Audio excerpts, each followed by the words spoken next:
Bonjour à tout le monde et bienvenue à Poděbrady. Tout au début, on aimerait bien se présenter. Je suis Nina. Moi, je m'appelle Magdalena. Et moi, je suis Aneta.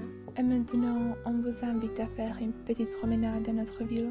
Poděbrady est une petite ville située à 40 km de Prague et elle compte environ 14 000 habitants. C'est une station thermale bien réputée pour les maladies cardiovasculaires.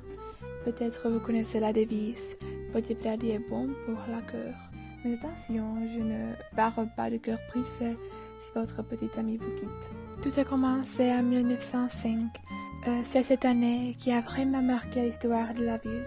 À une profondeur de 97 mètres, une source de minéral a été découverte et la ville devient célèbre. Cela vous dit quelque chose? Voyez-vous, on commence dans le parc central, le lieu préféré des habitants de la ville et des touristes.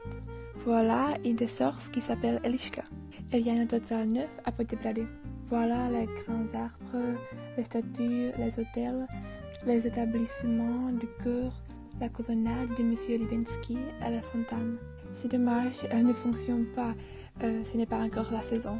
Le parc, c'est un peu le cœur de Poděbrady. Le roche fleurie peut être le symbole de la ville. On y change la date tous les matins. Elle est presque si jolie comme celle de Genève, n'est-ce pas? Nous continuons sur la place principale. Si vous traversez Poděbrady par la voiture, impossible de rater cet endroit. Il y a des cafés, des boutiques, des pâtisseries, des magasins, une bibliothèque, les marches pendant le week-end, mais surtout une énorme statue du roi Georges de Poděbrady. C'est l'un des chefs d'œuvre de l'art monumental du XIXe siècle. Son auteur, Bohuslav Šnercher, l'a créé en 1896. Et oui, c'est la deuxième la plus haute statue du cavalier en République tchèque. À 2 pas de la statue, il y a un château. Oui, je change d'avis. C'est peut-être ce château le symbole de la vie. Il a été fondé par Přemysl Otakar II, alors encore au Moyen-Âge. Et oui, il est vieux notre château, il pourra raconter les histoires. À nos jours, on y va, vous n'allez pas croire, au cinéma, au théâtre, et il y a aussi l'Institut de langue où les étrangers apprennent la langue tchèque. Dans la cour inférieure du château, il y a ces magnifiques cœurs. Chaque cœur représente un pays. Voilà la France. Il y a seulement des usines, venez voir. Actuellement, on se trouve devant la verrière fameuse Cristal Bohemia. On y produit surtout des verres, des grands vases, mais aussi de petits ornements. La majorité de ces produits est destinée à l'exportation. Vous avez certainement quelques produits de cette usine chez vous. Et voilà l'autre et la dernière usine que je vais vous présenter. Vous avez déjà goûté Matilda ou Tvarohanček? Alors, ils sont produits là. Je ne dois plus vous expliquer. La ville de Poděbrady est située dans la plaine de l'Elbe. Et voilà, je vous présente notre fleuve. Il est calme, il est beau. On aime bien se promener au long de l'Elbe. Le lieu préféré des canards, des pigeons et pendant les week-ends aussi des pragois. Ils sont partout, les pragois. Si vous aimez marcher, faire du jogging, patins à roulettes, venez. On sera encore plus nombreux.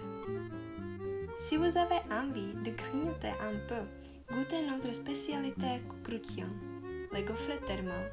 Et mon café, ce n'est pas la publicité payée, mais il est bon. Il faut traverser le pont pour admirer cette église historique. À l'intérieur, on peut voir de magnifiques organes et même les vitraux sont très beaux. On dit que dans le passé, une exécution publique a eu lieu ici, mais je ne sais pas si c'est vrai. Je veux croire que non.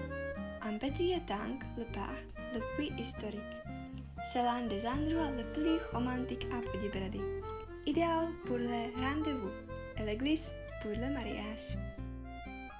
Notre dernier arrêt est la centrale hydroélectrique construite en 1923. Elle est une des plus vieilles constructions sur l'Elbe. C'est un monument national culturel. Et voilà, on vous a montré un peu de tout. J'espère que vous avez aimé Poděbrady et un jour, peut-être, qui le sait, vous venez. Merci et au revoir.